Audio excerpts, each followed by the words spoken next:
actually talk about on our podcast that if you were to take virgins in 2021, I would be willing to bet a majority of them would be men and not women. And women are It's true. Though. far There more. was a study that came out.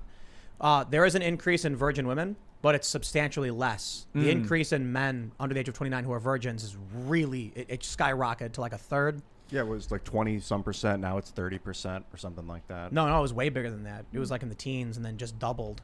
And then for women, it wasn't even that big of a jump, but it did go up. Yeah, and we say it all the time, you know, some people disagree or whatever, but from what we're seeing, women typically want the top 10 to 20% of men, and they're getting, those are the guys that are having relations with most of the women. And it's actually very funny because on our podcast, one of the questions we like to ask just to kind of get a gauge of the room, the temperature. Hey, ladies, what percentage of men do you think are actually, you know, active, right?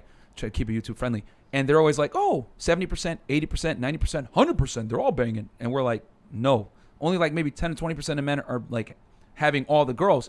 And when we say that, they're like shocked, like, what?